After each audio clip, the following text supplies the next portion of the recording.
سے جس پرسوز آواز میں بھائی نے جو ہے وہ ہمیں گانا سنایا اس طرح کی داد نہیں ملی. میں پہلے تو کہہ دیتا ہوں کہ وہاں سے اٹھ کے آنے والے کا یہاں پر جو ہے وہ سب سے بڑا حوصلہ ہے کہ یہاں اگر بول رہا ہے پرفارم کر رہا ہے. تو آپ اگر وہاں سے اٹھ کے یہاں نہیں آ سکتے تو کم از کم جو وہاں سے اٹھ کے یہاں آیا اسے داد تو جو ہے وہ اس کے کم از کم زیادہ نہیں تو اس کے لیول کی برابری کی تو کرنی چاہیے نا کہ جس طرح کا اس نے پرفارم کیا. ایک دفعہ پھر بھائی کے لیے عزیزان وطن کی اگر وطن سے محبت نہ ہو تو اپنوں سے محبت بھی کسی کام کی نہیں. اگر وطن سلامت نہیں تو تیرا اور میرا ہونا اس کا وجود جو رہنا وہ لازم نہیں. اگر پاس ریاست نہیں رہنے کو چھت نہیں دل میں سکون نہیں تو پھر انسان کا دنیا میں آنے کا رہنے کا مقصد ہی کیا ہے. جب سے اسلام غالب آیا ہے تو اسلام نے صرف یہ نہیں کہا کہ 1 2 4 سب جس نے اسلام قبول کر لیا ہے بیٹھ جاؤ عبادت کرو اور صرف عبادت کرو.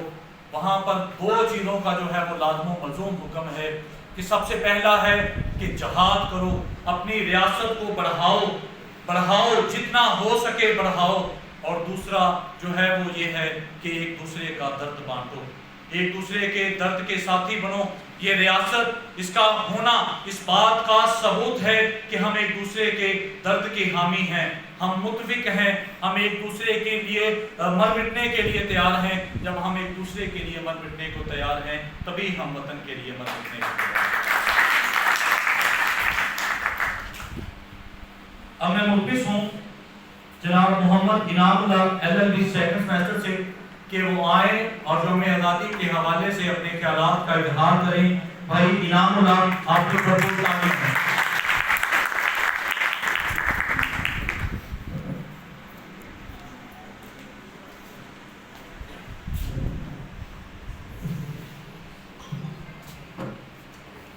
ابتدا اس رب جلیل کے ببرکت نام سے جو ارض و سما کا خالق و مالک ہے, جس کا علم ہر شے پہ محیط ہے, جو ان اللہ علی کل شیء قدیر ہے. آج میری تقریر کا عنوان وجود پاکستان ہے. ہمارا خون بھی شامل ہے تزین گلستان میں, ہمیں بھی یاد رکھنا چمن میں جب بہار آئے. صدر ذی وقار قیام پاکستان سے پہلے, آزادی و بیداری سے پہلے مسلمانان ہند تاریخ کے سیاہ ترین ادوار میں سسک رہے تھے. اپنی میراث گوائے مسلمان ظلمات کے اندھیروں میں کم تری و کم مائگی کے احساسات میں ان کی سانسیں سلگ رہی تھی. تو ان زخمی ادوار میں کچھ درویش صفت, کچھ سپہ سالار نما, کچھ وفادار, کچھ مسیحا نما مخلص تقوی خدا لیے ویران روحوں کو بے بس بے کس ظلم کی زنجیروں میں جکڑی امت محمد کو بیدار کرنے, پیغام حسینی دینے میدان میں اترے تو تاریخ کا رخ بدل دیا. وہ 1857 کی جنگ آزادی سے لے کر 1947 تک مختلف شکل کی تنظیموں میں اس بے بس قوم میں حرارت ایمانی اجاگر کرتے رہے. وہ منوا گئے, وہ ڈٹ گئے کہ مسلمانان ہند ایک جدا اور ایک عظیم قوم کی حیثیت رکھتے ہیں, اور انہوں نے اس قوم میں ایسا ورلہ ابھارا, ایسی آزادی کی طرف ابھاری کہ یہ قوم پرچم حق لیے ظلم کی زنجیروں کو کاٹنے لگی. اٹھ کے خورشید کا سامع سفر تازہ کریں, نفس سوختہ سے شام و سحر تازہ کریں. صدر ذی وقار تو دنیا نے دیکھا کہ کیسے یہ زخموں پہ مرہم عشق لگائے, اپنا سب کچھ لٹائے, ظلم کی آنکھ میں آنکھ ملا کے اور درد و تکلیف کو سینوں سے لگا تھے.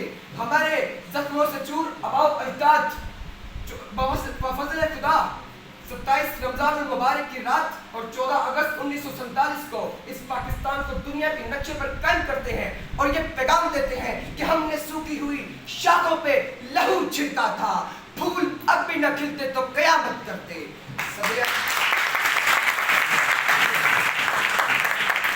صدر علی وقار اب جب میں پاکستان کا وجود دیکھتا ہوں تو یہ مٹی آج بھی سونا اگل رہی ہے، ہر موسم اس کو مہکا رہا ہے، ہر وادی، ہر فصل، ہر جوہر اس کا دلکش و منفرد ہے۔ یہ مٹی آج بھی سپاہی مقبول حسین، عبدالستار ایدھی، مولانا الیاس اتاری، ڈاکٹر عبدالقدیر خان، ڈاکٹر عافیہ صدیقی، سید احمد عالم اور خادم حسین رضوی جیسے باوفا و باکمال شخصیات کو جنم دے رہی ہے کہ جن کا وجود آج بھی مثل چراغ روشنیاں اور امید کی کرنیں بکھیر رہا ہے، اور وقت کے طوفان کو یہ پیغام دے رہا ہے کہ سورما فتنہ باطل کو مٹا دیتے ہیں، خون دہکے ہوئے شعلوں کو پلا دیتے ہیں، مثل شبیر جو پیغام عمل دیتے ہیں، ایسے ہی لوگ زمانے کو بدل دیتے ہیں۔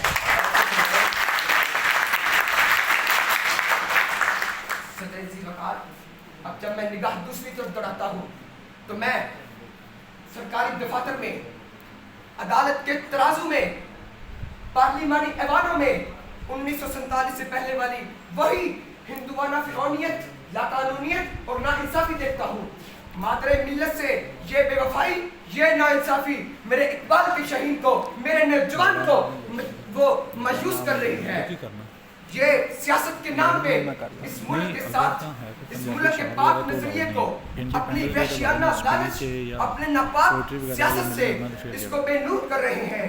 یہ بال کا خواب، یہ مملکت خداداد اور یہ معجزاتی سرزمین جو کہ لا الہ الا اللہ کی بنا پہ وجود میں آئی ہے، اور یہ ہمارے بزرگوں کی دردناک قربانیوں کو پس پشت ڈال کر اس نظریے کو، آزادی کے نام پہ اس نظریے کو روتا جا رہا ہے۔ سبھی کا خون شامل ہے یہاں کی مٹی میں، کسی کے باپ کا پاکستان تھوڑی ہے۔ نوجوانوں، میرا سوال ہے، کیا پاکستان ایک شخصیت کا نام ہے؟ پاکستان انفرادی حیثیت کا نام ہے؟ پاکستان تو ایک جذبے کا نام ہے، یہ ایک عقیدے کا نام ہے، یہ ایک عشق کا نام ہے، اور یہ قیامت تک قائم رہے گا۔ مگر اس کا عروج، اس کی وسعت، اس کی سلطنت اب صرف تمہاری مخلصی، تمہاری وفا، تمہارے ایمان، تمہارے اتحاد، تمہاری جستجو و لگن، تمہاری جرات و بے باکی کی منتظر ہے۔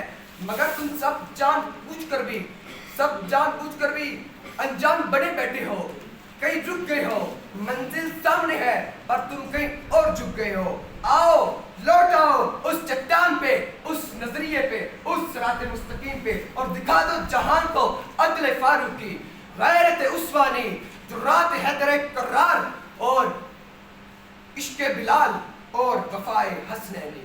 وما علیہ الا البلاغ المبین۔